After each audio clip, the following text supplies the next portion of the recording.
Sebagai perusahaan tambang yang beroperasi di Kabupaten Sumbawa Barat, Provinsi Nusa Tenggara Barat, Aman selalu berkomitmen untuk menciptakan dampak positif yang berkelanjutan bagi masyarakat sekitar. Komitmen ini merupakan wujud dari visi Aman, yaitu menjadi organisasi transformatif yang menciptakan warisan terbaik. Berbagai program untuk masyarakat tersebut dirumuskan dalam Rencana Induk Pemberdayaan dan Pengembangan Masyarakat atau RIPPM. Pelaksanaan program tersebut berada di bawah koordinasi Departemen Social Impact.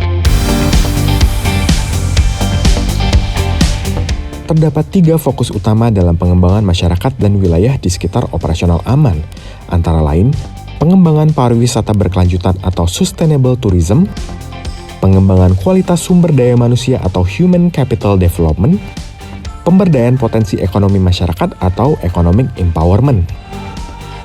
Sustainable tourism merupakan konsep pembangunan pariwisata yang mempertimbangkan dampak terhadap aspek lingkungan, sosial, budaya, dan ekonomi untuk masa kini dan masa depan. Dampak tersebut tidak hanya terbatas pada masyarakat lokal, tetapi juga termasuk wisatawan. Untuk mengembangkan potensi sustainable tourism di wilayah Kabupaten Sumbawa Barat, Aman memulainya dengan melakukan pemetaan potensi objek wisata. Secara paralel, revitalisasi infrastruktur juga turut dilakukan, terutama di wilayah yang memiliki daya tarik pariwisata.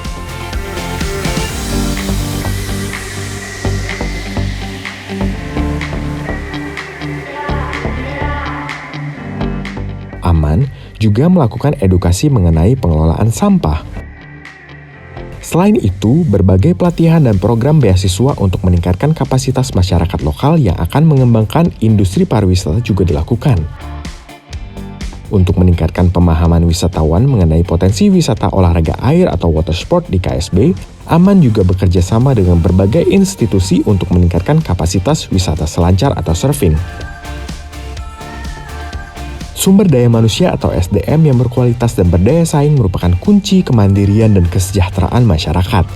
Karenanya, Aman menerapkan berbagai program peningkatan keterampilan, magang, serta pemberian beasiswa pendidikan vokasi. Kedepannya, Aman akan terus melakukan berbagai inovasi program terkait dengan pengembangan sumber daya masyarakat di wilayah lingkar tambang.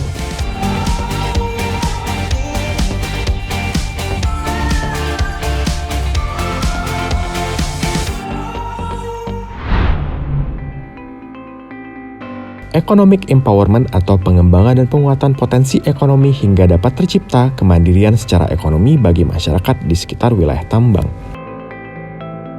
Dalam memberdayakan potensi ekonomi masyarakat, Aman melakukan berbagai program peningkatan kapasitas individu, komunitas, dan UMKM atau usaha menengah kecil dan mikro. Pendampingan yang dilakukan adalah dalam hal manajemen usaha, pengelolaan produksi, strategi pemasaran, dan sebagainya. Hal ini dilakukan guna meningkatkan kapasitas sehingga dapat tercipta kemandirian ekonomi di sekitar wilayah tambang. Menciptakan warisan terbaik adalah visi yang selalu Aman pegang dalam setiap tindakan yang dilakukan. Oleh karena itu, kami percaya bahwa kolaborasi dan sinergi yang baik antar berbagai pemangku kepentingan harus selalu dilakukan guna memberikan manfaat positif bagi masyarakat di sekitar kita.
Ladies and gentlemen, please rise for the national anthem of the Republic of Indonesia.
Ladies and gentlemen, you may all be seated.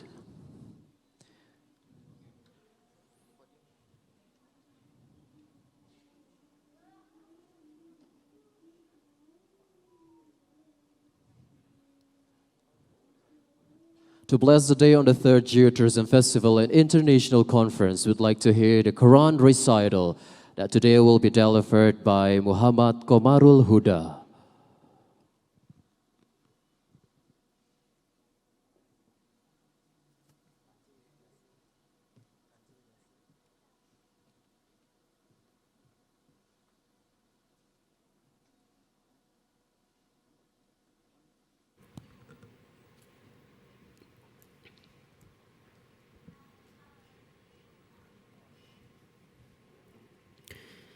السلام عليكم ورحمة الله وبركاته.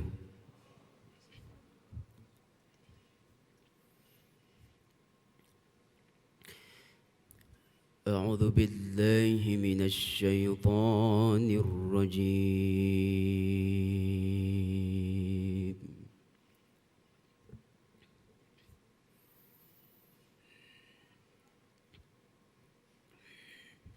بسم الله الرحمن الرحيم.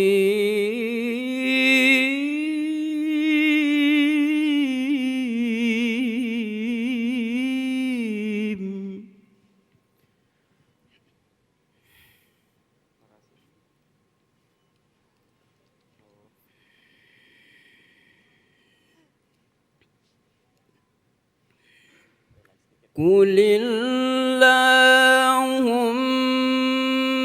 مالك الملك تؤتي الملك من تشاء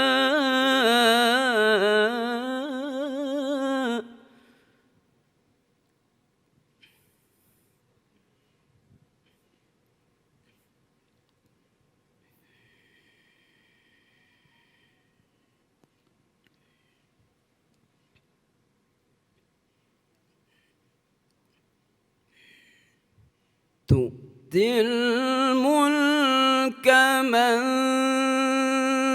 تشاء وتنزع الملك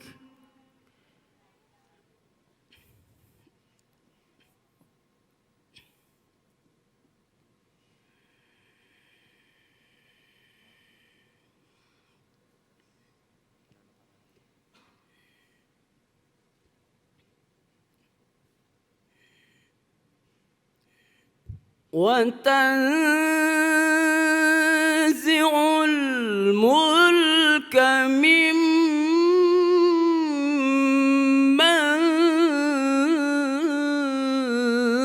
تشاء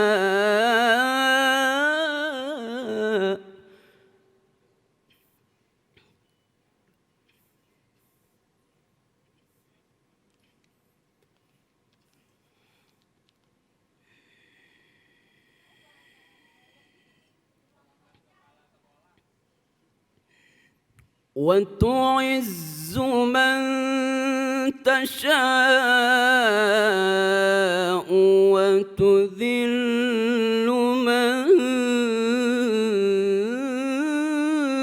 تشاء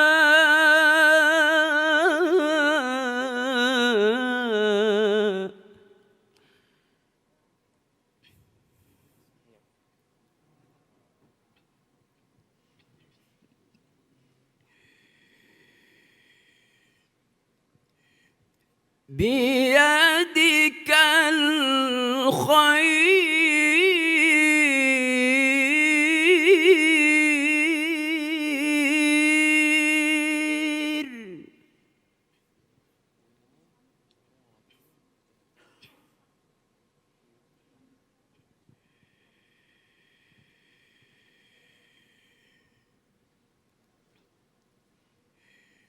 بيدك الخير إنك على كل شيء قدير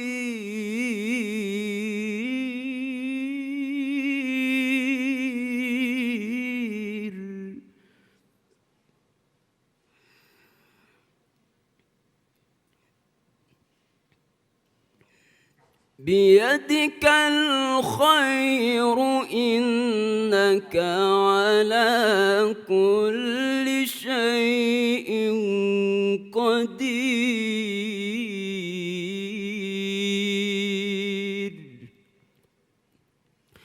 صدق الله العظيم. السلام عليكم ورحمة الله وبركاته.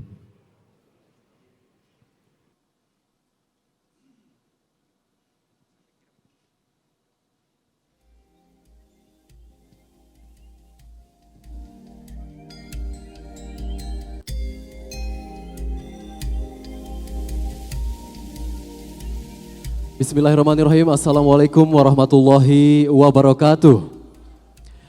Good morning, ladies and gentlemen. Welcome one and all to the third annual Geotourism Festival and International Conference 2022. Before we start our show and our event today, I would like to welcome all of our distinguished guests who is today joining. For those of you who are joining virtually from the four corners of the globe, once again, welcome to our conference, the third conference that is held in Lombok, West Nusa Tenggara. Can we please give a round of applause for all of us, everybody? Joining virtually the Minister of Tourism and Creative Economy, the Honorable Mr. Sandiaga Salahuddin Uno. Also attending offline, the Governor of West Nusa Tenggara, Dr. Haji Zulkifli Mansyah. Thank you very much for being here with us this morning. And also Dr. Insinyur Safri Burhanuddin Dea, the Indonesian Geopark National Committee, as well as those who are representing the Rector of Mataram Islamic State University, Professor Haji Masnun Tahir MAG. And also, ladies and gentlemen, this morning, as we all know, this is the third annual event of the Geotourism Fest and International Conference, which is held in Lombok. They have me 3 years ago starting the event, and then now they're having me back very quickly. It is absolutely an honor for me to be here standing before all of you, great-looking people, to give brilliant ideas and share brilliant ideas in this very conference that is going to be beneficial as well as useful for the development of geotourism all over the globe. Give applause for all of us, everybody. The Geotourism Festival and International Conference, or better known as the GeoFest, is an activity that began during the pandemic as a form of resilience for a geopark, as well as geotourism and against disaster, the COVID-19 pandemic. The tourism sector is one of the sectors that is most affected by the pandemic, where at least 20 million people in Indonesia work in this sector, including geotourism. In this activity is carried out as a form of support for the development of geoparks and geotourism in Indonesia, as well as Asia Pacific amid the difficult time that we are facing right now. Geotourism is one of the approaches used in developing geoparks, but unfortunately, not many programs have been carried out compared to the increased number of geoparks in Indonesia.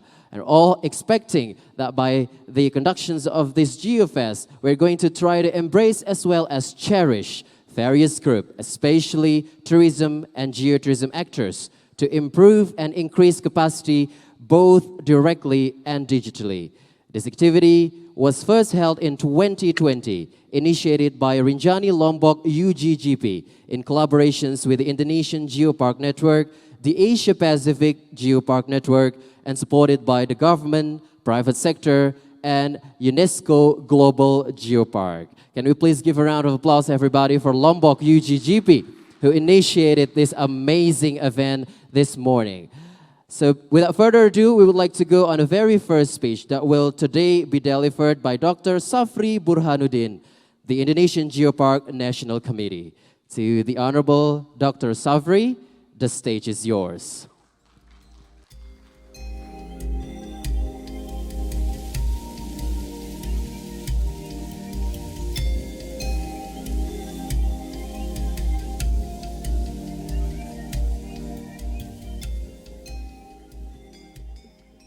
Bismillahirrahmanirrahim. Assalamualaikum warahmatullahi wabarakatuh. Very good morning all, especially Pak Gubernur, Pak Zul, Ibu, Wakil Bupati, and of course the Minister of Tourism online and all the participants. Allow me to deliver the speech from the Deputy Kemenko Marves, Pak Odo Manuhutu. Allow me in Indonesia. Assalamualaikum warahmatullahi wabarakatuh. Yang terhormat Bapak Gubernur NTB, Ibu Wakil Bupati Maros, Ibu Bupati, Bapak Wakil Bupati Pangkep, para panelis, para pengelola Geopark, serta perwakilan Youth Forum, para General Manager Rinjani, pertama, dan para hadirin tidak pakai sebut namanya satu persatu. Selamat pagi dan salam sejahtera untuk kita semua. Puji syukur senantiasa kita panjat kepada Tuhan Yang Maha Kuasa karena atas rahmat dan karunia-Nya kita hadir walaupun secara virtual untuk bersama mengikuti kegiatan The Third Geotourism Festival and International Conference yang diselenggarakan kesekian kalinya oleh Rinjani Lombok UGGP. Kami menyambut baik dan mengapresiasi event ini sebagai recovery sektor pariwisata dan tentunya meningkatkan peran serta Geopark sebagai konsep pengembangan destinasi pariwisata berkelanjutan. Hal ini sekali lagi menjadi bukti bahwa saat pandemi hingga saat ini di mana kita semua masih berusaha terbebas dari COVID-19, maka hambatan tersebut bukanlah suatu halangan untuk kita terus bekerja sama dalam membangun negeri, terutama dalam kaitannya dengan pengembangan geowisata dan geopark di Indonesia. Pak Menteri, Pak Gubernur, para panelis yang kami hormati, seperti kita ketahui, kita baru saja menerima kehadiran asesor UNESCO untuk merevalidasi UGGP, termasuk mengevaluasi 2 aspiring UGGP kita. Rinjani UGGP adalah salah satu yang telah direvalidasi. Dengan telah berlangsung secara lancar kegiatan tersebut, semoga green card akan disematkan lagi dan tentu hal ini tak lepas dari dukungan Pemda NTB serta kerja keras badan pengelola. Keberadaan 6 UGGP dan 13 geopark nasional hingga saat ini sejalan dengan RPJMN 2020 sampai 2024 yang telah menargetkan terbentuknya 12 UGGP hingga tahun 2024. Kita optimis dengan kesiapan dan sinergitas dari pemerintah daerah, pemerintah pusat serta berbagai pihak dan terus diperlukan untuk upaya pengelolaan suatu geopark untuk menjadi suatu world class geopark. World class geopark adalah geopark yang telah mampu memenuhi standar internasional. Di antaranya adalah mengembangkan 16 fokus area pengembangan di mana kepariwisataan bertanggung jawab atau yang kita kenal dengan responsibility tourism menjadi salah satunya. Menjalankan fungsi sustainable development goals di mana ini berkontribusi terhadap SDGs goal, terutama number 14, the sustainable use of ocean and marine resources. Dan tentunya event yang bekerjasama dengan narasumber yang berasal dari CGN, GGN, berbagai institusi dan praktisi memperlihatkan bukti pengembangan jaringan atau network dari salah satu dari 4 dasar pengembangan geopark. Bapak Ibu hadirin yang saya hormati, dalam rangka pengembangan pariwisata pasca pandemi, pemerintah sedang menyiapkan 5 destinasi pariwisata super prioritas, Danau Toba, Borobudur, Mandalika, Labuan Bajo, dan Likupang. Salah satu program dasar adalah terlaksana event internasional di setiap DPSP ini. Tentunya selain event MotoGP yang lalu serta WSBK pada November nanti, kegiatan internasional macam ini diharapkan akan secara tak langsung meningkatkan perekonomian masyarakat. Selain menumbuhkan kepedulian terhadap pelestarian lingkungan sesuai tema event ini, Geotourism, Geoconservation, and Future Climate, dan harapannya meningkatkan publisitas serta networking Rinjani UGP. Semoga acara ini akan berjalan lancar hingga akhirnya nanti. Sukses selalu Lombok Rinjani UGP dan terima kasih. Tertanda Deputi 5 Odo Manutu. Assalamualaikum warahmatullahi wabarakatuh.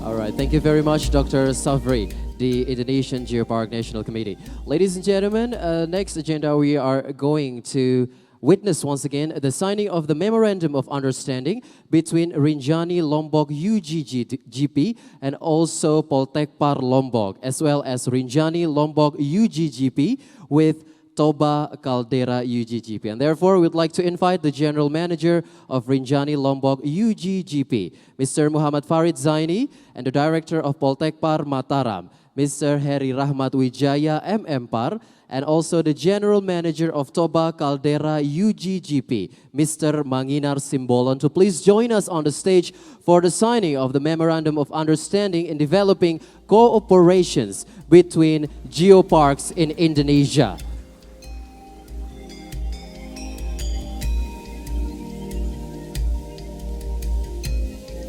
All right, so ladies and gentlemen, every year Rinjani Lombok UGGP always collaborates with various local institutions and communities. And this year, the third GeoFest will be held again as a collaboration between Rinjani Lombok UGGP and Mataram Islamic State University. And there are also other collaborators that we are also going to honor this morning for their contributions in making this third GeoFest and International Conference a reality. So, ladies and gentlemen, in front of all of you, we have the General Manager of Rinjani Lombok UGGP, Mr. Muhammad Farid Zaini, and also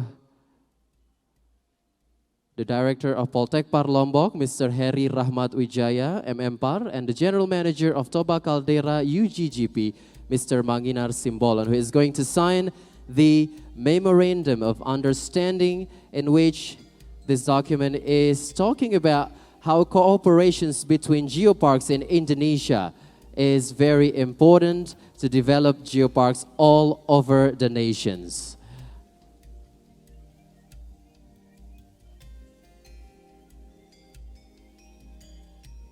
All right, everybody, can we please give a round of applause? By the signing of this MOU, that means that geoparks all across the nations are ready to collaborate to develop geotourism in Indonesia and also becoming an inspiration for geoparks all across the globe.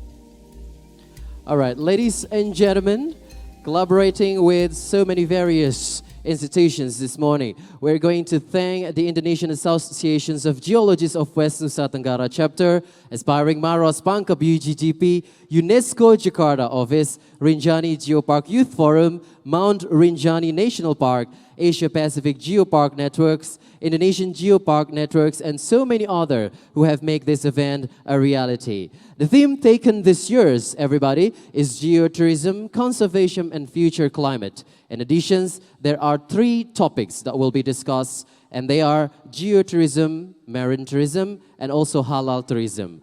The last 2 were also discussed as a form of GeoFest innovations with a slightly different approach in terms of branding. And these topics will warm the atmosphere of GeoFest 2022 even more. So ladies and gentlemen, we are also going to give a very special reward as a form of appreciations towards those who have contributed themselves in developing geotourism and geopark. And therefore, we would like to invite the Vice Regent of Maros, South Sulawesi, the Honorable Mrs. Haja Hartina Bohari SA, to please join us on the stage. And also joining us this morning, the Vice Regent of Pangkep, South Sulawesi, the Honorable Mr. Haji Shahban Samana SH, to please join us on the stage. Indonesian tourism community, that would be represented by Dr. Heriadi Rahmat. Would you please join me on the stage? And also those who are contributing themselves in conserving turtles. They are Turtle Conservation Community of Nipa. Ladies and gentlemen, please welcome Mr. Fikri to please join us on the stage to receive a very special award from the Governor of West Nusa Tenggara. And therefore, we would like to invite the Governor of West Nusa Tenggara, the Excellencies Dr. Haji Zulkifli Mansyah, to again, everybody, this morning hand over a very special award for these amazing, amazing people who have contributed themselves in developing geotourism and geoparks in Indonesia.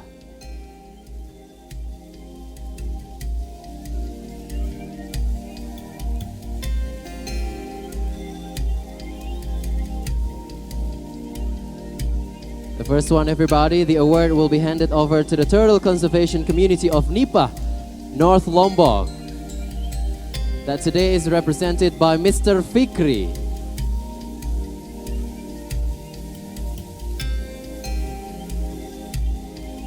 Next ones, everybody, we have the Indonesian Tourism Community represented by Dr. Heriadi Rahmat. Can we please give a round of applause?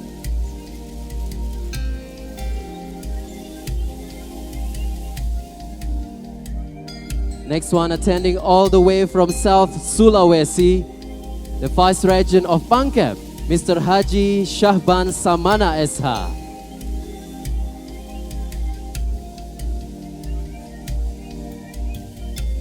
Also coming all the way from South Sulawesi, everybody, the only woman on the stage, the Honorable Vice Regent of Maros, Mrs. Haja Hartina Bohari.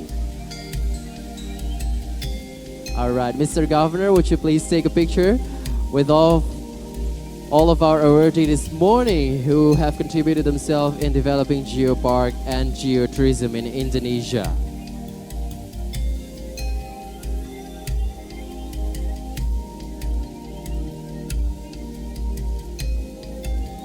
All right, Mr. Governor, would you please stay on the stage as you are going to give you a very special remark this morning at the opening ceremony of the 3rd Geo Festival and International Conference 2022. Attending this morning, everybody, and can we please give a round of applause for the Governor of West Nusa Tenggara, the one and only Dr. Haji Zulkifli Mansyah, who is today going to officially open the 3rd GeoFest and International Conference.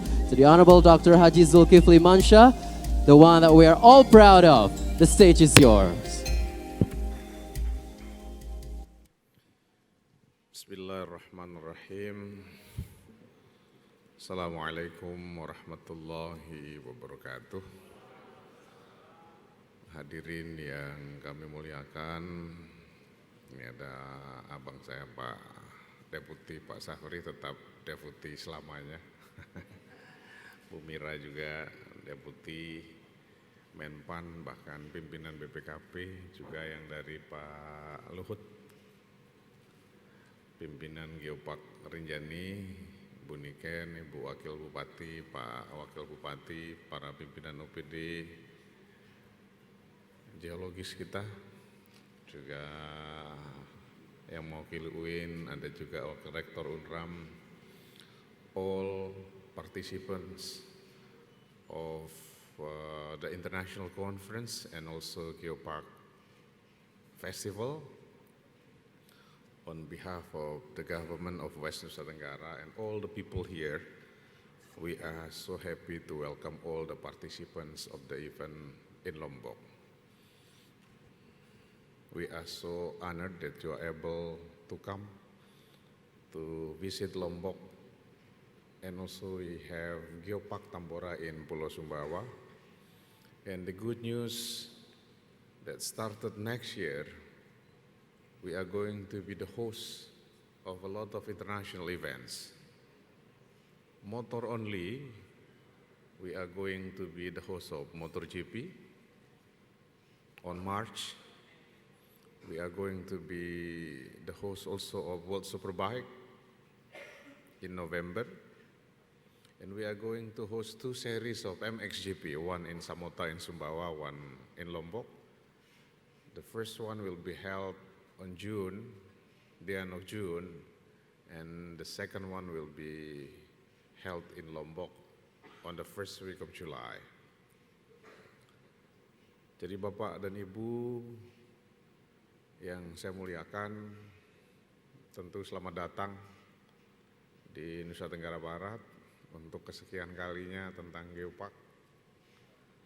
Dan kalau kita lihat Geopark ini adalah keinginan yang sangat kuat untuk melestarikan dan memaksimalkan peran dari warisan yang Allah berikan buat kita, dan bukan hanya sekedar untuk dinikmati, tapi juga bagaimana kehadiran warisan geologi ini menghadirkan kemaslahatan dan kesejahteraan buat masyarakat. Saya pernah diajak oleh profesor kita ini sama Pak Deputi untuk hadir ke satu tempat yang isinya cuman pasir yang tertimbun, dan beliau di tengah pagi buta mengajakkan kami ke sana berhadapan dengan timbunan pasir, tapi timbunan pasir itu ternyata menyimpan banyak cerita, entah di karang-karang atau beneran. Jadi beliau bercerita bahwa long time ago, Rinjani itu pernah mengubah wajah dunia, meletus demikian dahsyatnya, sehingga pasir yang tertimbun itu sekitar 25 meter kalau nggak salah Prof. Dan setelah dikali oleh penambang, setelah 25 meter itu ternyata ketemu tanah aslinya yang berisi tentang tengkorak manusia, artefak-artefak, dan lain sebagainya. Dan dengan begitu beliau bercerita tentang fenomena yang terjadi. If it happens 100 years ago, sekarang timbunannya masih 25 meter, apalagi waktu meletusnya. Itu pasti timbunannya sampai 50 bahkan ratusan meter. Timbunan itu bukan hanya bercerita tentang luka dan bencana, tapi dia juga menyimpan misteri tentang kehidupan sebelumnya.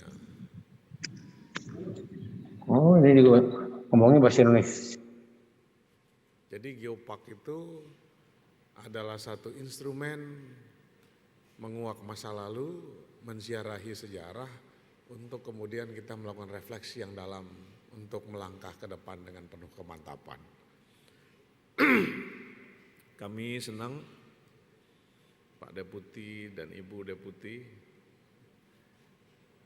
yang betul-betul bercerita tentang Geopark ini selalu dengan mata yang berbinar. Ada cinta di hati dan perasaannya untuk terus menyemangati Geopark Rinjani yang kadang-kadang tidak semua orang paham juga. Karena wilayah kerja Geopark Rinjani ini seluruh Pulau Lombok, bukan hanya aspek geologinya, tapi juga sejarah, budaya, ekonomi, kesejahteraan. Lebih berat tugasnya dibandingkan gubernur.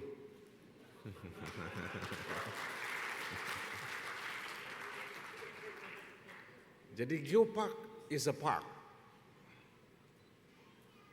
adalah taman yang memaksa kita untuk melakukan refleksi sebenarnya. Bahwa warisan yang indah yang namanya Rinjani itu menyimpan banyak misteri, menyimpan banyak sejarah, menyimpan banyak cerita, dan juga menyimpan banyak fantasi. Nah, oleh karena itu, orang yang aktif dalam Geopark itu bukan sekedar bekerja, tapi juga menikmati petualangan itu, mengunjungi masa lalu, menikmati masa sekarang, dan menghadirkan fantasi di masa yang akan datang. Jadi International Conference on Geotourism and Geopark should not only be a meeting. It is a media for all of us to reflect, to share the information, to upgrade our capacity, and to set a global standard for all of us. Rinjani is one of the most beautiful mountain in the world, and we are so lucky. In NTB we have not only Rinjani, but we also have Tambora here. Saya masih ingat dengan Bu Niken, waktu kami kuliah di Inggris, kami datang ke satu kota kecil yang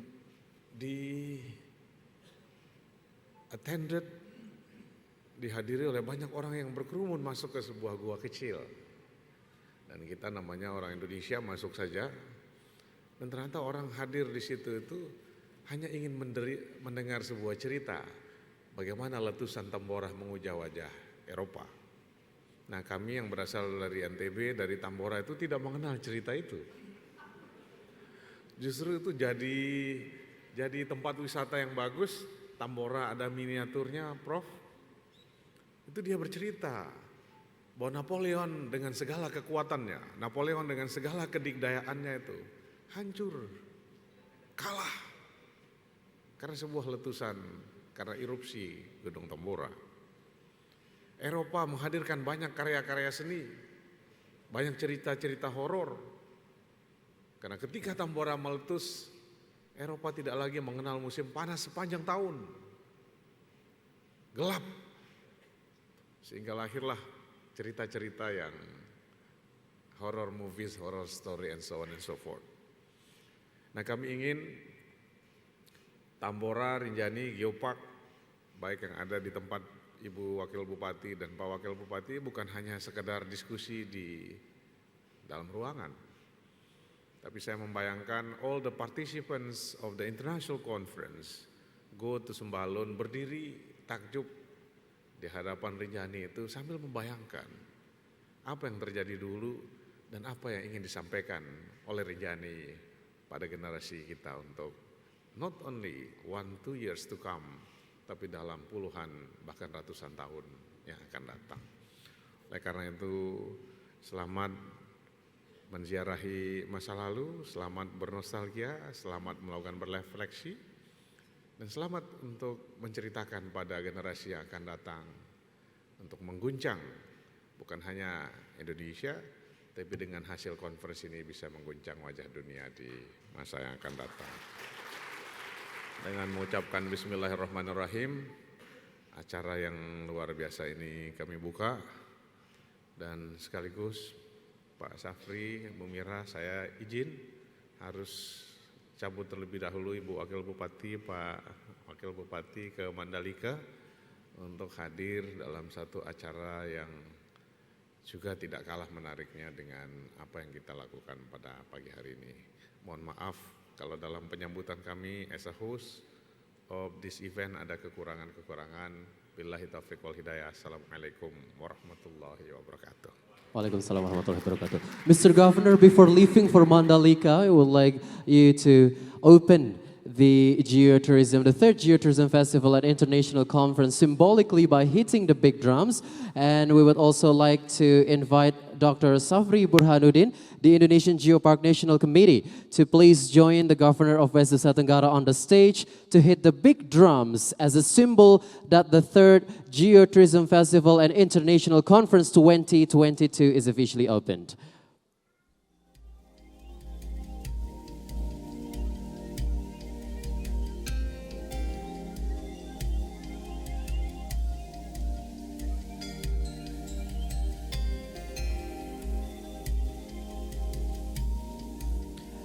All right, ladies and gentlemen, once again, for those of you who are attending offline and those of you who are joining virtually from the four corners of the globes, this morning we are about to witness another history is being made by Lombok UGGP. And therefore, on the stage with us, Dr. Safri Burhanuddin, the Indonesian Geopark National Committee, and also the Governor of West Nusa Tenggara. They are both ready to open the third GeoFest, an international conference, by hitting Gendang Belik. Ladies and gentlemen, please make some noise on the count to three. 1, 2, 3. There you go, everybody.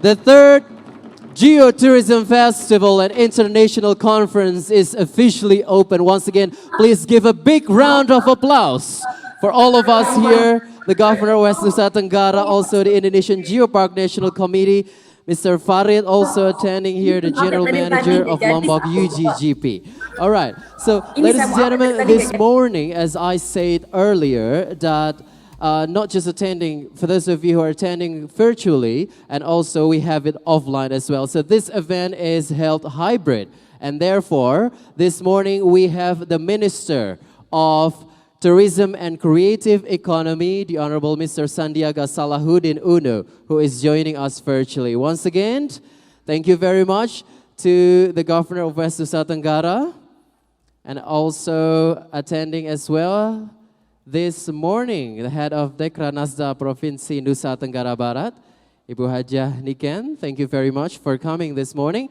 All right. So, ladies and gentlemen, once again joining us here virtually, the Honorable Mr. Sandiaga Salahuddin Uno. Assalamualaikum, good morning. Good morning. Thank you very much for having me. And I would like to say hi to my very good friend, Bapak Dr. Zulkifli Mansyah, who delivered a very nice speech and always a very impressive governor, the best governor from Indonesia, from Nusa Tenggara Barat. I always adore him because he represents the new generations of Indonesian provincial leaders. Thank you very much, Pak Zul, for inspiring us this morning. Bismillahirrahmanirrahim. Assalamualaikum warahmatullahi wabarakatuh. Salam sejahtera bagi kita semua. Shalom, Om Swastiastu, Namo Buddhaya, salam kebajikan. Salam sehat, salam Geopark penuh semangat.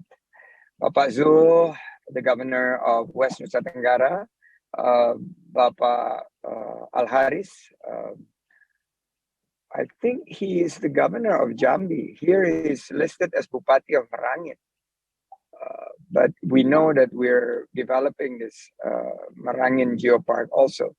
Bupati Kebumen, my very good friend, Pak Arif Sugianto, who just finished the Kebumen International Expo. Maros Vice Region, Ibu Suartina Bohari. Also Vice Region of Pangkajene dan Kepulauan Pangkep, Bapak Syahban Samana.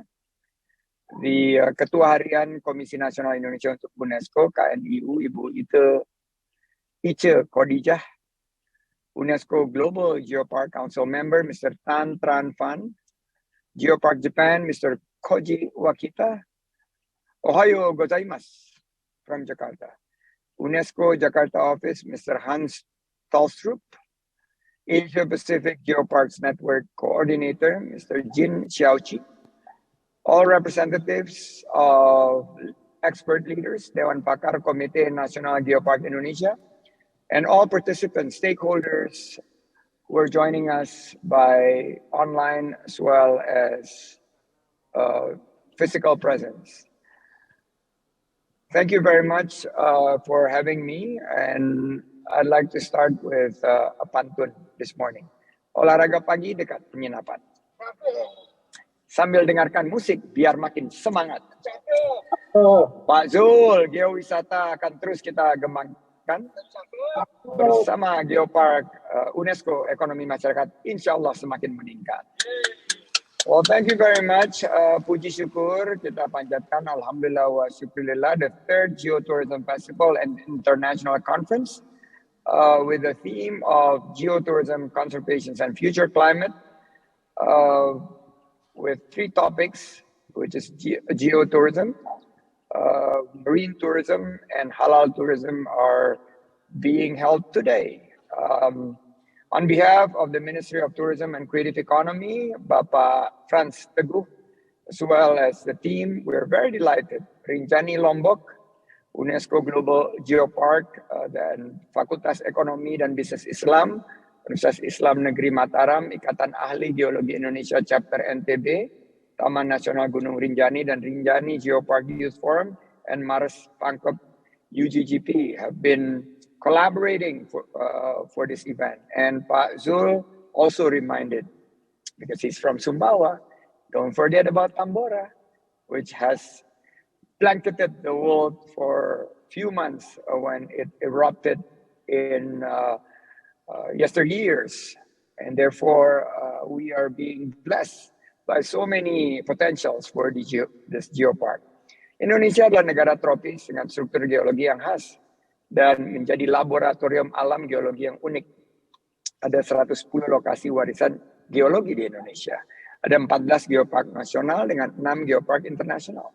Dan yang sudah masuk UNESCO, Ciletuh, West Java, Rinjani Lombok, of course, in Nusa Tenggara Barat, Gunung Sewu in South Java, Batur in Bali, Belitung, which I'm visiting today, and Toba in North Sumatra. And many more to come, including Maros Pangkep and Merangin. Atraksinya luar biasa. Dan ini adalah minat khusus pariwisata yang ideal sekali dikembangkan pasca pandemi. Bukan mass tourism, tapi quality tourism. Quality tourist yang memberikan dampak positif terhadap ekonomi lokal, juga terhadap lingkungan. Konsep daripada pariwisata pasca pandemi berubah menjadi personalized, customized, localized, and smaller in size.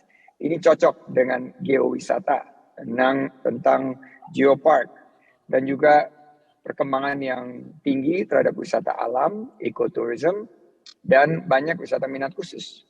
10% dari pariwisata di Indonesia adalah marine tourism dengan kontribusi sekitar $1 miliar. Dan ini baru tampil di depan kita, geopark unggulan kita. Dan ini akan banyak tambahan lagi nanti ke depan sebagai bagian daripada daya tarik wisata kita. Kita beruntung, the Best Dive Destination Asia Pacific Award telah diraih.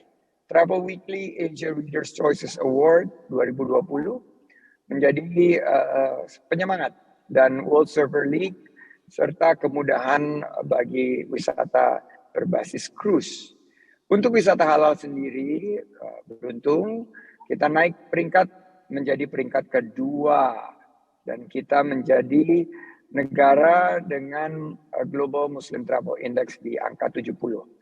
Ada 5 poin lagi yang harus kita ciptakan supaya kita sukses menjadi posisi pertama, dan saya canangkan di tahun 2025 dengan NTB sebagai destinasi utama. The State of the Global Islamic Economic Report memberikan catatan 1,9 miliar penduduk muslim dunia telah menghabiskan 2 triliun US dollars untuk berbagai kepentingan termasuk rekreasi. Indonesia merupakan negara eksporter halal food terbesar nomor 5 dunia, tapi kita masih juga banyak mengimpor. Dan pemain kunci di industri wisata halal dunia ini adalah Indonesia. Wisata halal bukan artinya kita menzonasi suatu destinasi, tapi kita menambahkan layanan seperti need to have, good to have, and nice to have. Berdasarkan indeks World Economic Forum, kita beruntung, kita bersyukur bahwa posisi kita melewati sekarang Thailand untuk pertama kalinya, Vietnam dan Malaysia. Kita ada duduk di peringkat ke-32. Dalam 18 bulan terakhir kita naik 12 peringkat. Alhamdulillah. Dan menurut saya, Third Geotourism Festival and International Conference ini menjadi pemicu semangat kita agar terus berinovasi, beradaptasi, dan berkolaborasi dengan semangat 3G. Gercep, gerak cepat, geber, gerak bersama, dan gaspol, garap semua potensi yang ada di lapangan untuk ciptakan lapangan kerja. Pengalaman saya di dunia usaha, memulai usaha dari hanya 3 karyawan, alhamdulillah usaha kami dibantu Pak Zul dan rekan-rekan sekarang sudah berkembang. Saat itu menjadi 30.000 karyawan. Nah, saya mendapat tugas yang sama.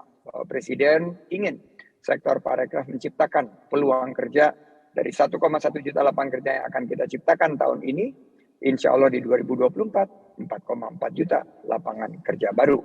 Bapak Presiden Joko Widodo juga menyampaikan bahwa 2 tahun terakhir ini kita harus gaspol karena pencapaian 8 tahun ini harus kita tingkatkan momentumnya. Dan terima kasih untuk the third Geotourism Festival and International Conference 2022 yang menjadi salah satu trigger agar kebangkitan kita bisa pulih lebih cepat dan bangkit lebih kuat. Saya akhiri dengan pantun penutup. Makan ayam taliwang dengan pelecing kangkung. Kuliner enak yang bikin goyang lidah dan ketagihan. Ayo Pak Zul, kembangkan wisata minat khusus yang harus kita dukung. Demi NTB dan pariwisata Indonesia yang semakin berkelanjutan. Terima kasih. Ini saya diajarin oleh penutupnya oleh Pak Kadis Pariwisata, yaitu kita harus membaca wallahul muwaffiq wal hadi ila sabili rasyad. Terima kasih. Wabillahi taufiq wal hidayah. Assalamualaikum warahmatullahi wabarakatuh. Om Santi Santi Santi Om. Waalaikumsalam warahmatullahi wabarakatuh. Mr. Minister, would you please, before you go, continuing your schedule for the day, we have a very special questions for you. It is still fresh in mind. It is still fresh in mind that last year you told us that tourisms in the middle of the pandemic would be more localized, more customized, and smaller in size. But now the question is going to be pretty similar with last year. What do you think the tourism in Indonesia would be like if you're talking about the current issues, about the skyrocketing price of the tickets and all that, how do you see the future of tourism, especially geotourism in Indonesia for the next year? Well, we need to focus on quality tourism and sustainability.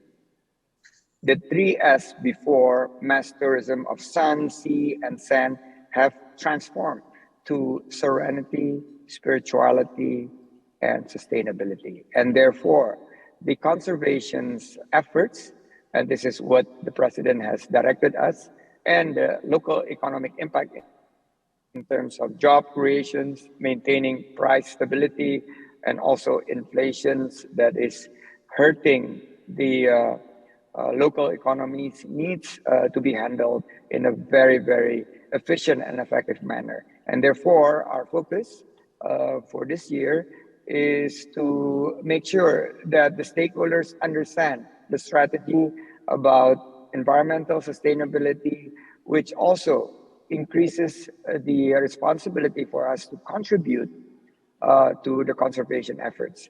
And as what we did in Borobudur and also now in Taman Nasional Komodo, we need to make sure the quality in terms of the conservation efforts and also the local economic impacts could be done on a side by side, hand in hand. And we're very, very optimistic that with the strategy and with the help of local government, through also the increase in the awareness of quality tourism, we will have the much better recovery on the tourism sectors and also much more environmental sustainable. Thank you very much. Very good questions, and I really like your mustache. Thank you very much. We are looking forward to having you next year in the 4th GeoFest and International Conference, sir. I'm pretty sure we all do believe and we all do realize that you have a very big responsibility in overcoming every problems that we have here in tourism sector in Indonesia. So we wish you a very healthy life and great strength ahead to overcome all this problem. Thank you for being here. Thank you for joining virtually. Please invite me for the 4th event next year, and do let me know way ahead so I could be there at physical. I love visiting the Geoparks. Okay, all right. Would you promise us to come next year? Yes, please. If you invited me and give a big heads up, I will definitely be there. All right, thank you. Just wait for the invitations, and we're looking forward to see you next year. Thank you very much, Mr. Minister. Ladies and gentlemen, please give a round of applause once again for the Minister of Tourism and Creative Economy of the Republic of Indonesia, the Honorable Mr. Sandiaga Salahuddin Uno. So ladies and gentlemen, that was the keynote speech that was delivered by the Minister of the Tourism and Creative Creative Economy of the Republic of Indonesia. And also we are hoping that what has just delivered by the Mr. Minister would be very useful for all of us. And we're very sure that in this very amazing conference, there will be millions of ideas going to be shared. And also we're expecting that those ideas are going to be useful for the development of geotourism and geoparks all across Indonesia, and also becoming an inspiration for geoparks and geotourism all across the globe. Once again, ladies and gentlemen, thank you very much for attending offline, and for those of you who are joining virtually from the four corners of the globe, that was the end of the opening ceremony. Thank you very much once again to everybody who've been working really hard to make this third GeoFest and International Conference a reality. Once again, I am Muji Idris, have to say goodbye to everybody, but we are going to have the conference later on after the opening ceremony. Once again, we are also going to apologize for any inconvenience caused during the opening ceremony is being held. Thank you once again, everybody. I will see you later at the conference. Have a great day and have a great conference, everybody. See ya.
pakai baju.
All right, give applause everybody for a very special presentations from Sekolah Tinggi Pariwisata Mataram. All right, everybody, we are going to continue to our panel sessions. But before that, we are going to let everybody to please enjoy the coffee break that we have for everybody outside of the ballroom and be back inside of the ballroom by 10:30. Thank you very much. I will see you later on the panel sessions.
heritage, a magnificent piece of nature left by the great people of our ancient past.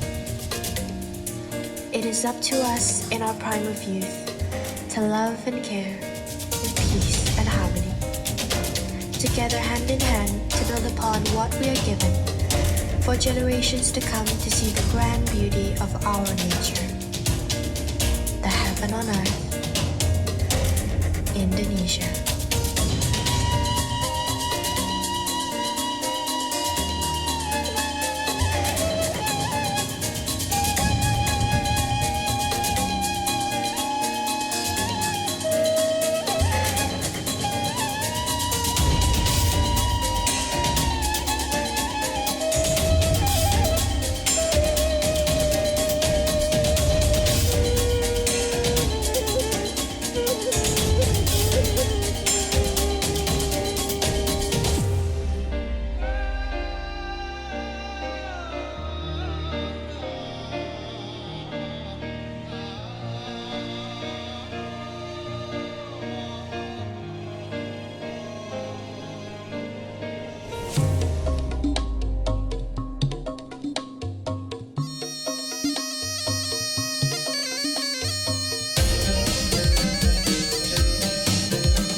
beautiful land with a rich nature, created by hand of Almighty God. We are very blessed to live in this land. But now we forget to love, and now we forget to save. We only become a connoisseur, enjoy the nature without having to destroy your needs. Save the nature for our children. The pandemic will be over soon. Prepare yourself for a new day. Every cup has a silver lining. So take my hand now, make change together. Revive the old spirit that once we had. Can you see a beautiful valleys, rivers, lakes, and volcanoes, coral reefs and underwater life waiting for us to explore together? A beautiful land with a rich nature, created by hand of Almighty God. We are very blessed to live in this land. But now we forget to love, and now we forget to save. We only become a connoisseur, enjoy the nature without having to destroy your needs. Save the nature for our children. The pandemic will be over soon. Prepare yourself for a new day. Every cup has a silver lining. So take my hand now, make change together. We do it for love, we do it for our legacy, yo. Let the old spirit that once we had. Wake up, we do it for next generation. Can you see a beautiful valleys, rivers, lakes, and volcanoes, coral reefs and underwater life waiting for us to explore together?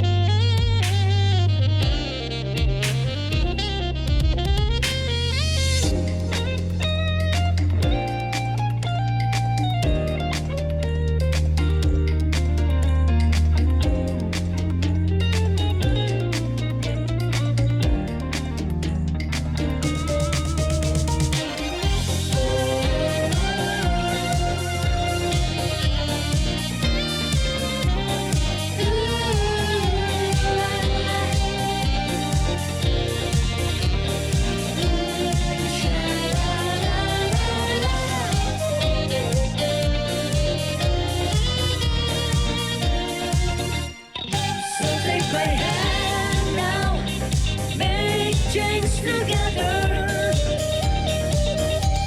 Revive the old spirit that once we had.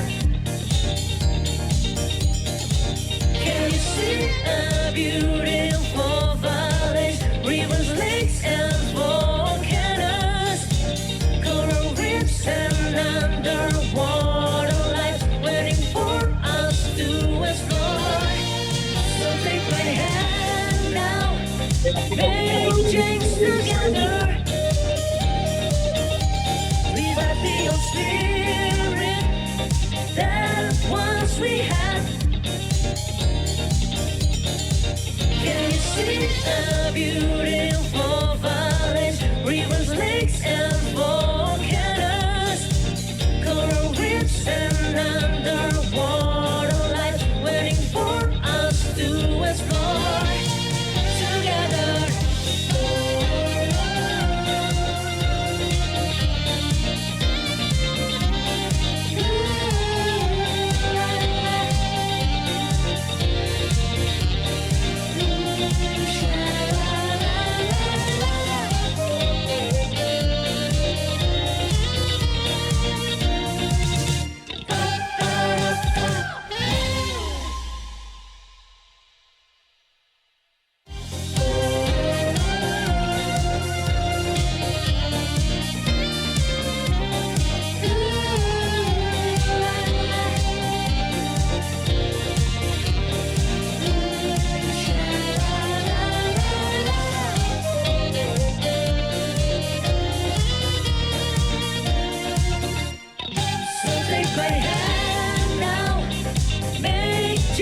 together.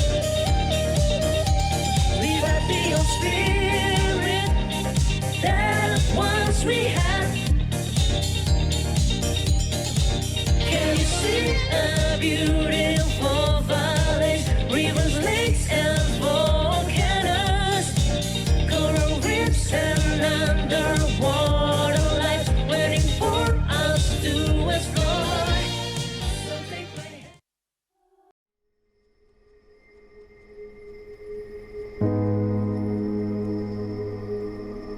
Selamat datang di Tambang Batu Hijau, salah satu tambang tembaga dan emas terbesar di Indonesia yang terletak di Kabupaten Sumbawa Barat, Provinsi Nusa Tenggara Barat.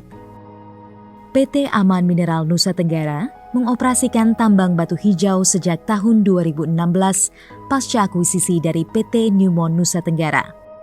Disinilah kami melakukan rangkaian proses untuk menghasilkan mineral yang sangat penting bagi kehidupan manusia. Aman melakukan transformasi dalam berbagai aspek operasional untuk mencapai visi menciptakan warisan terbaik. Strategi operasional Aman adalah untuk meningkatkan copper recovery sebagai upaya konservasi mineral dan mengurangi kandungan mineral pada tailing yang ditempatkan di dasar laut atau deep sea tailing placement.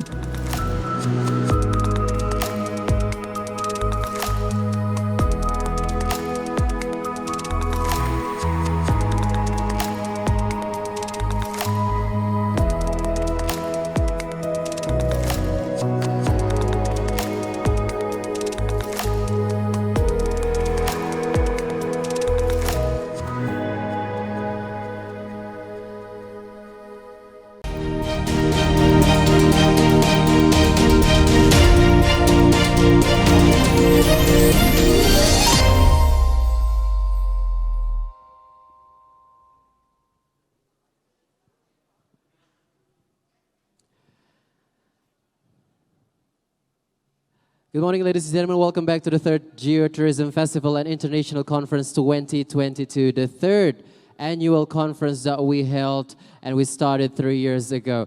And then today, ladies and gentlemen, we're going to move on to the panel sessions, and these panel sessions will be led by our own moderator. She is here with us, Ms. Niken Arumdati, who was born in Dompu on the 25th of April, 1983. Her last education was completed at the Technische Universiteit Eindhoven from the Netherlands in 2013 with a major in sustainable energy technology. So she is definitely the right person to lead our panel sessions this morning. So ladies and gentlemen, without further ado, I would like to give over and take over the stage by our moderator this morning. Please welcome and give a round of applause to everybody for the one and only Ms. Niken Arumdati. The stage is yours. Thank you for the MC. Good morning, ladies and gentlemen. Assalamualaikum warahmatullahi wabarakatuh. Welcome to the Geotourism Festival and International Conference 2022. My name is Niken, and I am your moderator for this session. As for this session, we are going to have 3 speakers, 3 expert presenters, which is very respected in their field, and 2 will present it online, and 1 will present it offline. And before we start it, I would like to explain briefly about the rules. So each presenter will spend around 30 minutes on the presentations, and we will have 15 minutes on Q&A session for all the presenters. And we also will have 1 panelist here, which is Dr. Heriadi Rahmat, MM. So without any further ado, I would like to call the first presenter, Dr. Tran Tan Phat. And first, I would like to read his short biography.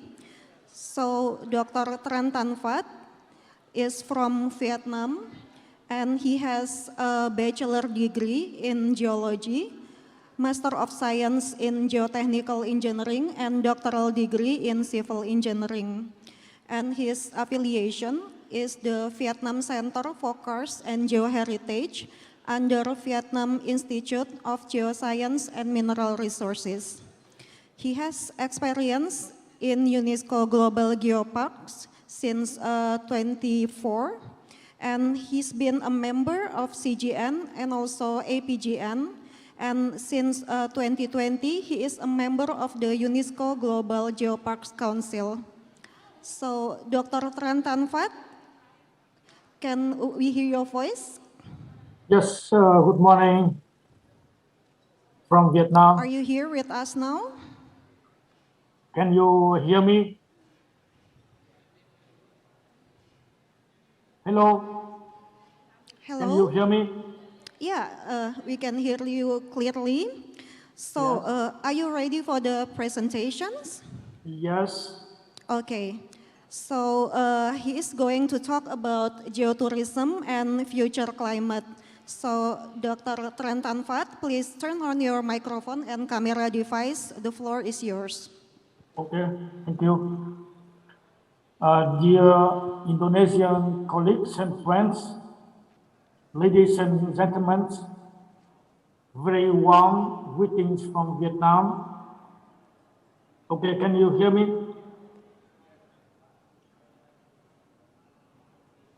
I am Tran Tan Van, working at Vietnam Institute of Geoscience and Mineral Resources. I work also for Vietnam Geoparks Network.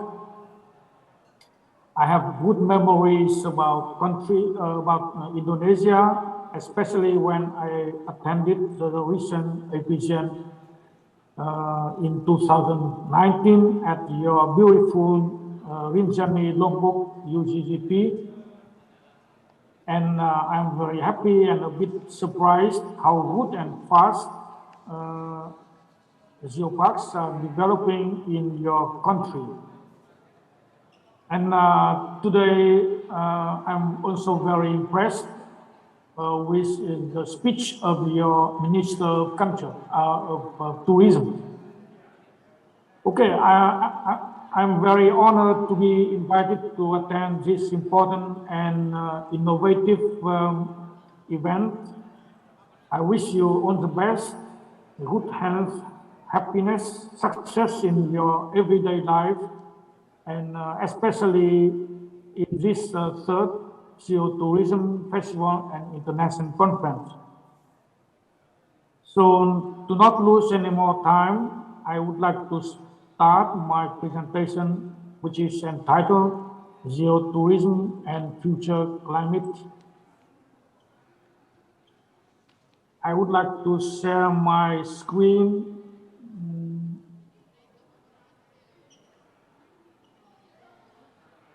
Okay, can you allow to share my screen, please? Yes, of course. Mungkin bisa dibantu supaya beliau bisa melihat presentasinya di screen, atau beliau diberikan akses untuk bisa share screen. A moment, please. Yeah.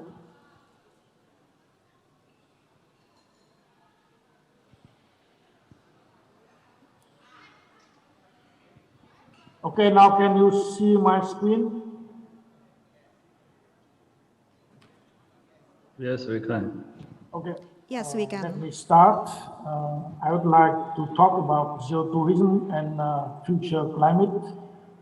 My talk will start with some very brief introduction about future climate change scenarios.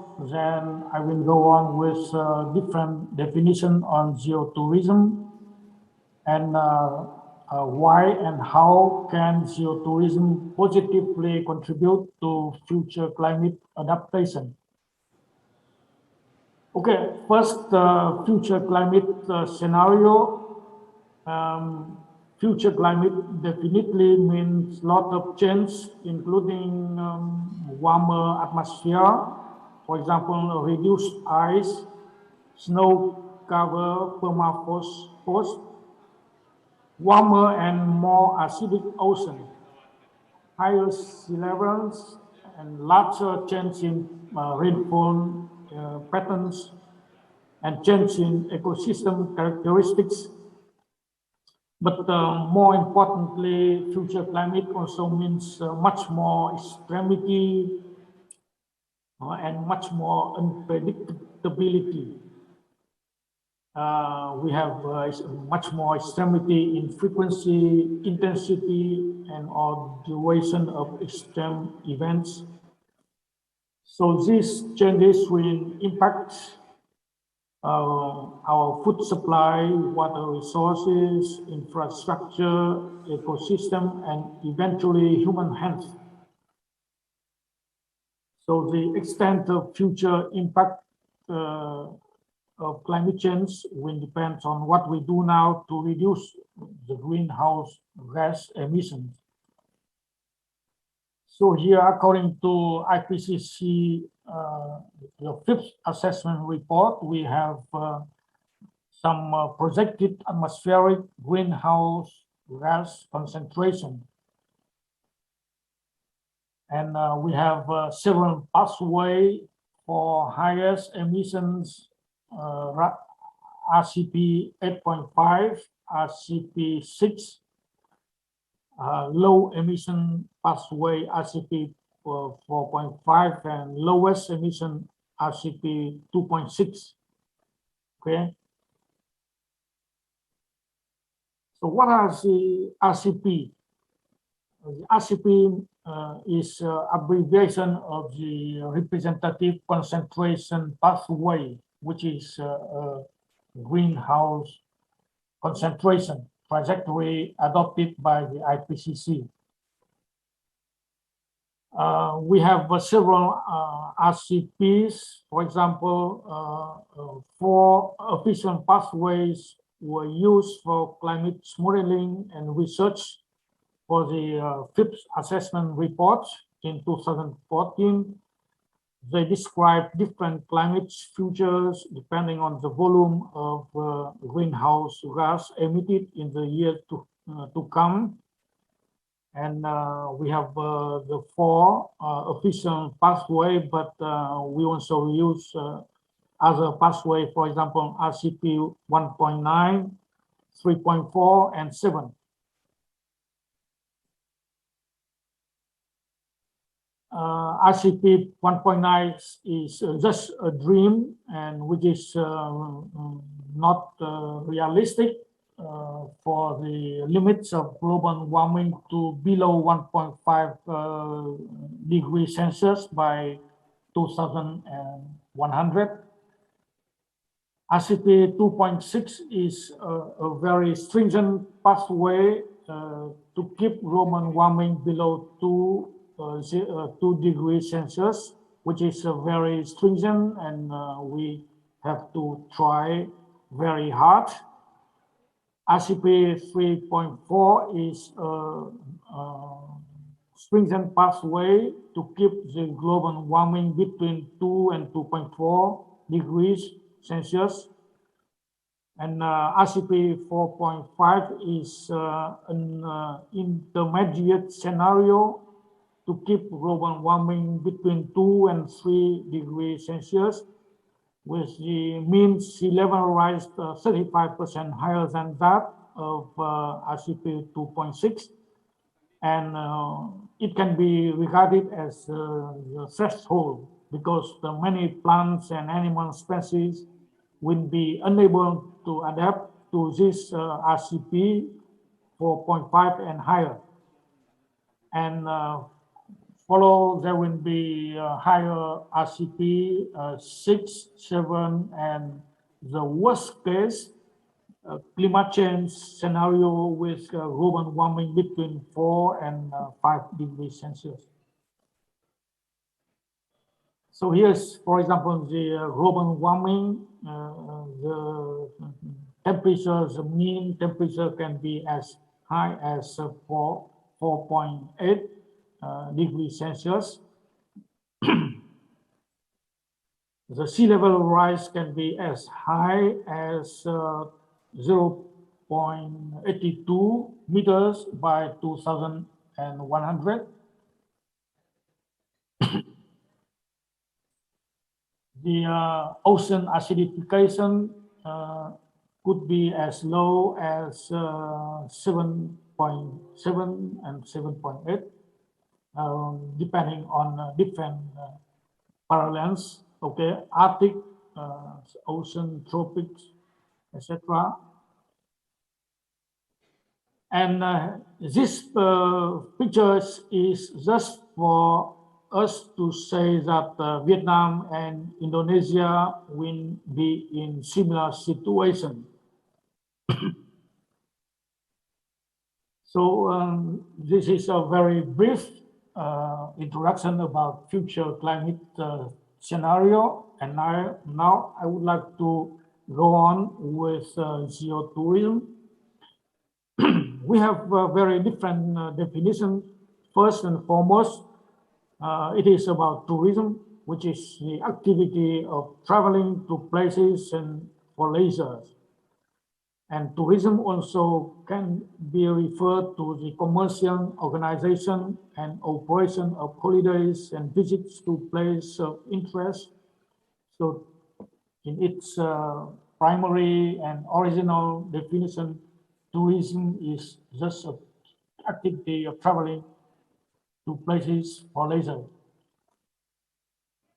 Then we have very different definitions other, and the most appropriate one here, for example, is the ecotourism, which is a special category of tourism, which is concerned with conservation of nature and sustaining the well-being of local people.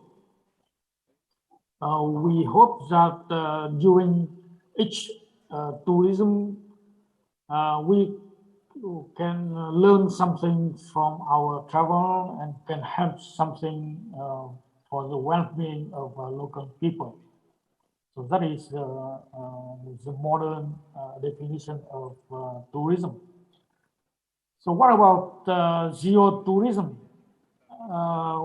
Several years ago, we had a very live discussion about what geotourism could be, and there is a definition put forward by the National Geographic. Geotourism is tourism that sustains or enhances the geographical character of a place, meaning its environment, culture, aesthetics, heritage, and the well-being of its residents. To me, this definition is a little bit vague, and it doesn't differ much from tourism in the true meaning of the word.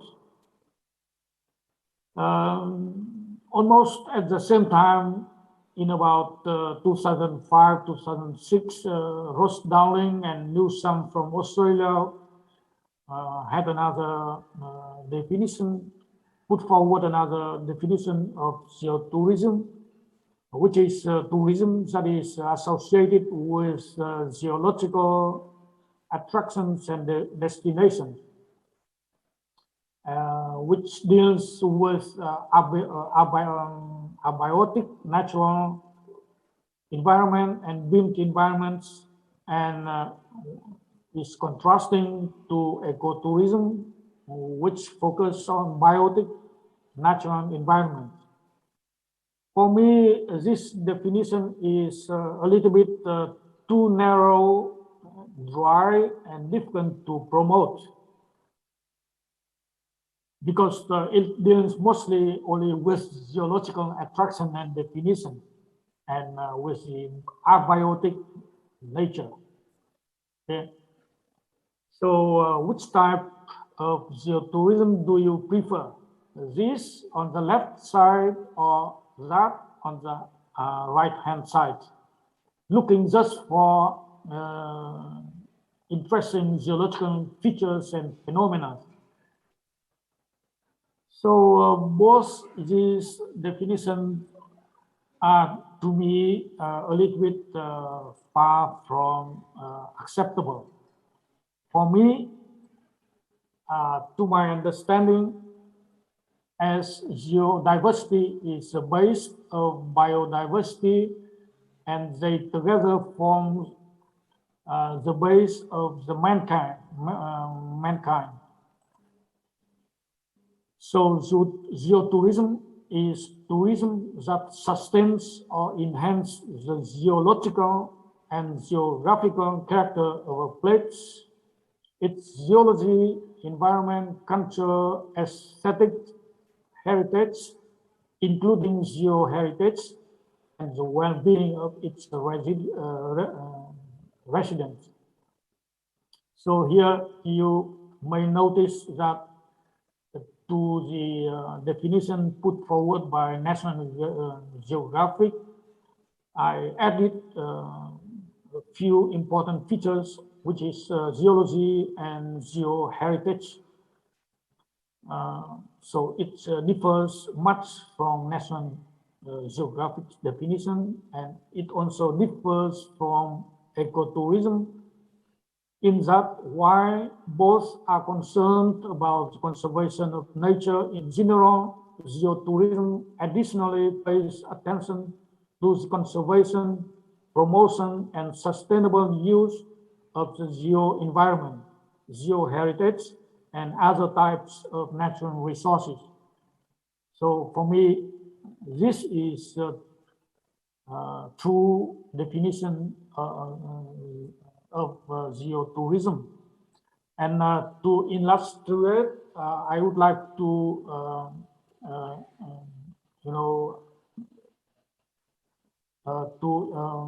elaborate a little bit geotourism with the UNESCO Global Geoparks.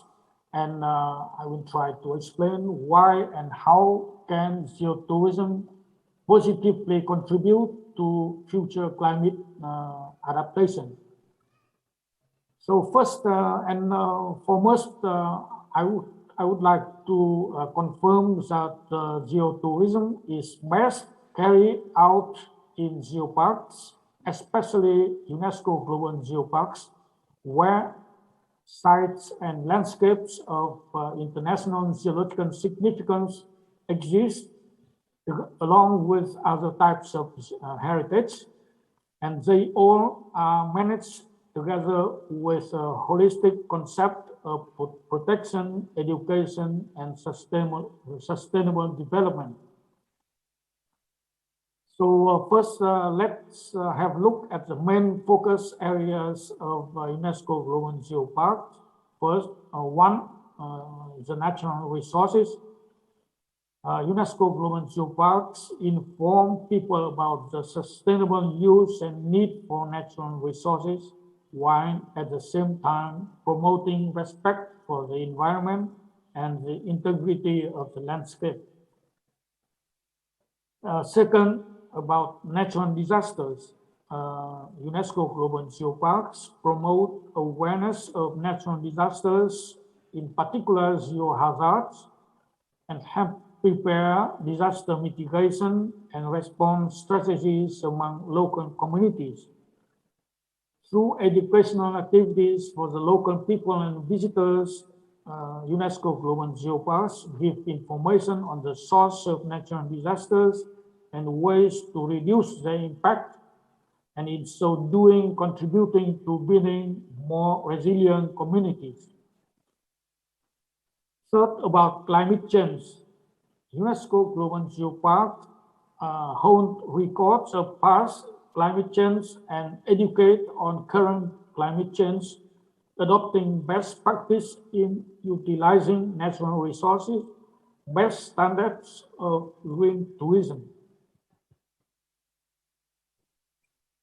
UNESCO Global Geoparks stimulate green growth and serve as outdoor museums for raising awareness on climate change among communities and visitors, and providing knowledge for adapting and mitigating potential effects of climate change. Fourth, education. UNESCO Global Geoparks develop and operate educational programs, especially the training of trainers activities, both formal and informal, for all ages, especially the school children, to spread awareness about geoheritage and its link to other types of national and cultural heritage.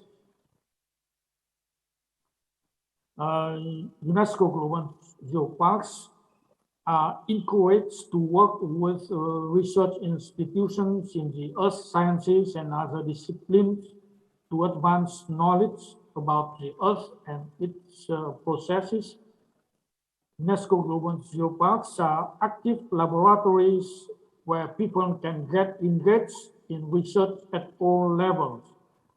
And UNESCO Global Geopark avoids the use of technical scientific language on information and educative materials provided to the general public.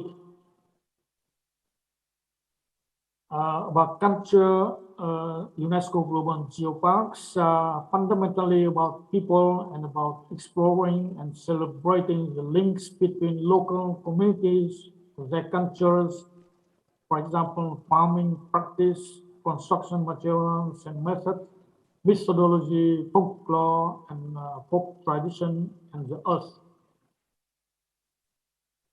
The UNESCO Global Geoparks have a strong emphasis on empowering women, whether through focused education programs or through the developments of women's cooperative. They are a platform for the development, nurturing, and promotion of local craft products. In UNESCO Global Geoparks, women cooperatives also provide an opportunity for women to obtain additional income. Sustainable development, UNESCO Global Geoparks must have a plan for the local people sustainable development. For example, sustainable tourism through development of walking or cycling trails, training of local guides, encouraging tourism service providers to follow international environmental best practice. It can also simply engage with local people and respect their traditional way of life, their human rights and dignity. Local and indigenous knowledge, UNESCO Global Geoparks actively involve local and indigenous peoples, preserving and celebrating their culture, in so doing, recognizing the importance of local communities, their culture, and the link between them and their land. It is necessary for UNESCO Global Geoparks to include local and indigenous knowledge, practice, and management system in the planning and management of the areas. And finally, the 10th focus area of UNESCO Global Geopark is geoconservation. UNESCO Global Geoparks are areas that adapt the sustainability concept, value, and recognize the need to protect the Mother Earth heritage. Geosites in UNESCO Global Geoparks are protected by indigenous, local, regional, and or national law and management authorities in cooperation with relevant agencies, which allow for the necessary monitoring and maintenance of this site. So with these 10 focus areas within each UNESCO Global Geopark, I understand that geotourism as best carried out in UNESCO Global Geopark also need to focus on the above mentioned areas, that is, to contribute to local sustainable development through nature or geoconservation and environment protection, wise use of natural resources, prevention and mitigation of natural disasters, and adaptation to climate change, and by means of education and science, empowering local communities, especially women, and respecting local culture and indigenous knowledge. So to my understanding, the true geotourism should bear all these characteristics. And because sustainable development is the best, most appropriate way for adapting to future climate, and UNESCO Global Geoparks are the best, most appropriate places to achieve the UN Sustainable Development Goals. We can confirm that with the above mentioned characteristic, geotourism contributes most and best to adapting to future climate. So, for example, here in Vietnam, we in each UNESCO Global Geopark, we design and promote different experience routes. For example, here is the Dong Van UNESCO Global Geopark. We design and promote three differently named experience routes. The first one is the road up Earth's fecundity. The second one is Life Melody in a Rocky Kingdom. And the third one is the Sky Journey to Pride and Happiness. And you may notice that along each experience route, we incorporate several aspects of the geology and nature and geography, be it a geological site or a cultural site or a biodiversity site, and many other intangible cultural heritage sites. For example, we incorporate different heritage and local characteristics in one experience route. And here is another UNESCO Global Geopark in Cao Bang province, and you can also see that we incorporate different sites into one experience route, so that visitors can enjoy and can experience different types of heritage and different types of local characteristics, including the local partners, local culture, and we encourage local people to provide different kinds of services to visitors for their well-being improvement. And here is also another one, the third one, UNESCO Global Geopark in Central Highlands, where we also have three different experience routes in Đắk Nông UNESCO Global Geopark. And here a few photos showing we try to educate the school children for cleaning the environment, and we promote the use of glass bottle for water instead of plastic bottle. Just a few small examples on what we are doing here in Vietnamese UNESCO Global Geoparks.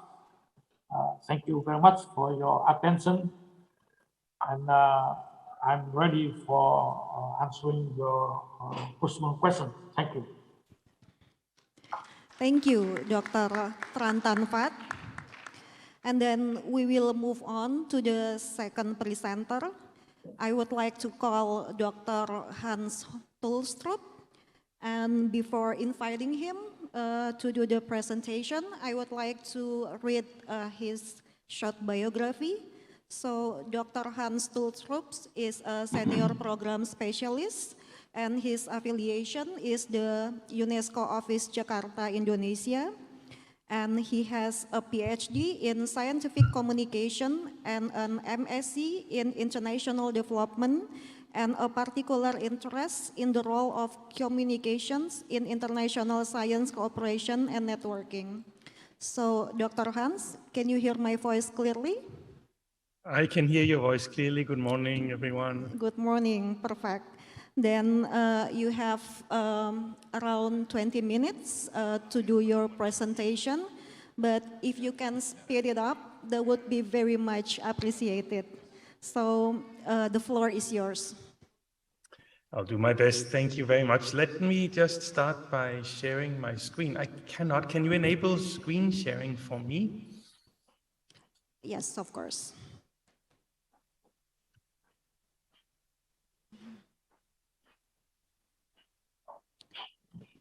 Bisa dibantu untuk sharing screen-nya? Okay, looks like it's coming, so I will do. And hopefully you can see my screen now. Not yet, yeah. Not yet. I will wait until you can.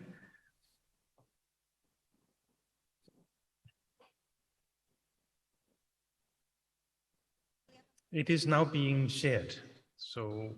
Yeah, we can see your screen now. Okay. Okay. Yeah, you can go Thank ahead. you, Professor. Yeah. All right, thank you very much. Allow me to begin my brief talk this morning. Now, I'm going to focus a little bit in my discussion on one side on UNESCO designated sites, and on one side on the topic of life below water. So I'm going to give a particular attention to the way that we from UNESCO designated sites like UNESCO Global Geoparks, Biosphere Reserves and World Heritage Sites address the notion of sustainability, local economies and management of coastal and marine areas. So with that, allow me to get into the discussion. Now, I'm going to first open with a quote from UNESCO Director General, Ms. Audrey Azoulay. Now, she says, "The future of the ocean is in jeopardy. Climate change is taking its toll. Waters are warming. They're becoming more acidic. Ecosystems are suffering." And we already heard this in Professor Tran's presentation as well. This is a future that we need to live with and address as best we can. And I think it's important to make the particular point here that when we talk about the impacts that will happen in the oceans, the impacts that will happen in the marine environment, those are, of course, directly related to what happens on land, how we will manage in future with increasing ocean acidification, with warmer waters, with rising sea levels, with changes in aquatic ecosystems. So we have a very closely integrated relationship between what happens in the sea and what happens on land. And we need to be aware of that in the way that we manage and develop our geoparks, our biosphere reserves, our World Heritage Sites, and our societies in general. I want to flag at the beginning of my presentation here the Decade of Ocean Science for Sustainable Development. This is a globally launched and announced international decade. UNESCO leads the UN Decade on Ocean Science for Sustainable Development, particularly through the Intergovernmental Oceanographic Commission of UNESCO, the IOC. Now, the decade, which began last year, provides a common framework to ensure that ocean science is available to fully support member states to achieve the 2030 Agenda and the Sustainable Development Goals. And you can see on the right side of the screen all of the different areas in which ocean science, so the way that we research and understand the ocean, has an impact on our sustainability. And that is through understanding the impacts of pollution and contamination, ocean ecosystems, ocean as a food producer. We generate much of the food we eat through marine ecosystems. utilization of the ocean, ocean economies, relationships between climate and the oceans, hazards relating to oceans, disaster risk management, ocean observation, cooperation, development of capacity and knowledge, and establishing common values that relate to the ocean. So this is just to draw all of your attention to the Decade for Ocean Science for Sustainable Development. Many activities going on here in Indonesia and around the world to mark the decade, and I would warmly encourage you to engage with this initiative. Now, for the rest of my talk, I'm going to focus a bit more specifically on UNESCO designated sites. And as I mentioned earlier on, there are 3 of those.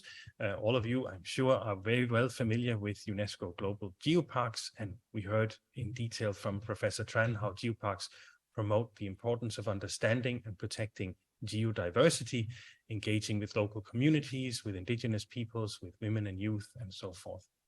We also have World Heritage Sites. World Heritage Sites represent the outstanding universal values of the finest sites, natural and cultural, in the world. The convention promotes the conservation of heritage and focusing in particular on the most spectacular, the best representation of that heritage in the world.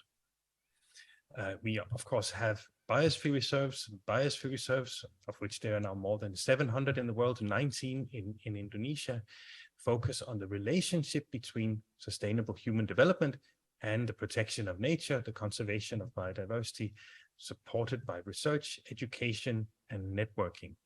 So biosphere reserves focus perhaps more than the other sites on the process of interacting with nature and improving that relationship. So 3 types of UNESCO designated sites. Of course, Rinjani Lombok is particularly special because it is already recognized as both a UNESCO Global Geopark and a UNESCO Biosphere Reserve, so has already 2 of these 3 designations. Now, let me talk a little bit about the 3 designations and how they relate to the ocean, to the marine environment. We have today more than, well, exactly 50 World Heritage Sites in 37 countries that include marine biodiversity, ecosystems, unique geological processes relating to land-sea interaction and the oceans, and incomparable scenic beauty. The World Heritage Marine Program brings together and stimulates open research, open science research on the oceans, and in particular focuses on the impact of climate change on the marine environment, and of course on marine World Heritage Sites, 70% of which are already threatened by global warming, and 75% are considered not prepared to tackle the climate challenges that lie ahead. And we've seen, as I'm sure you will all have noticed in the media, references to sites like the Great Barrier Reef in Australia, where we had this year for the first time a massive bleaching event during a La Nina year, so during a year when temperatures are normally on this side of the Pacific cooler, and we still saw bleaching. We also saw very strong recovery of coral reefs. The recovery is dominated by fast-growing species of coral, so we see changes in the dynamics of how coral reef are composed. Those changes, of course, are things that are happening very quickly. They are things that we need to understand better in order to adapt to them and protect our resources as best we can. With a focus on Indonesia, I will do this for all 3 site categories. I would like to highlight Komodo National Park. It is another site which has 2 designations. It is both a UNESCO World Heritage Site and a UNESCO Biosphere Reserve. UNESCO has been working with the management of Komodo National Park on the marine management of the site, and has organized a series of activities between the World Heritage Center, which is the secretariat of the convention, and the park authorities. And what they did was to update a management plan for Komodo's marine areas, with a particular focus on how do we increase resilience to climate change, how do we ensure that there is healthy fisheries, sustainable fisheries, and how do we mitigate the impacts from tourism, for example, cruise ship tourism, which can have a significant impact on marine areas.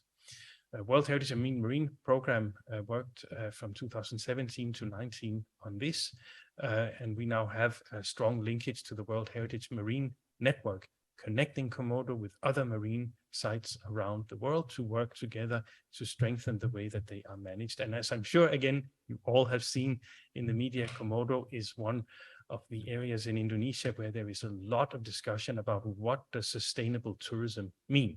Does it mean high-end tourism? Does it mean elite tourism? Does it mean local tourism that benefits the local people? Of course, we help to make these research and information available, but there are still many decisions that need to be taken on how we balance, how Indonesia wishes to balance the environmental health, the conservation of the site, the well-being of local communities, the economic opportunities that they have, and the international profile of the site. So it's a highly contested and highly charged area. Among biosphere reserves, we have 232 biosphere reserves. 232, that's a lot. More than, 210,000 square kilometers distributed around the world. We have a world network of island and coastal biosphere reserves, and that is specifically dedicated to studying, implementing, and sharing strategies to preserve marine and coastal biodiversity and heritage, promote sustainable solutions, and mitigate and adapt to the effects of climate change.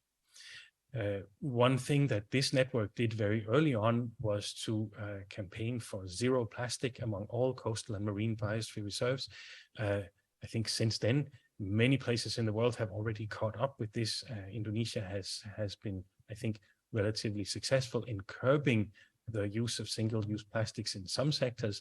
But it's very good to see how some of these initiatives that initially took place in designated areas are now taking place across society as a whole. I'd like to again focus on Indonesia to see how this network and these activities are carried out in real life. So the World Network of Island and Coastal Biosphere Reserves have supported Takabonerate National Park to look at how that site can come through an economic recovery after the pandemic, through empowering local communities and focusing on conservation. The idea was to build resilience in the Takabonerate Kepulauan Selayar Biosphere Reserve to make sure that in future the site is resilient, sustainable, and able to address climate challenges. And this included strengthening community engagement and understanding of coral reef conservation, sustainable fisheries, and salt production.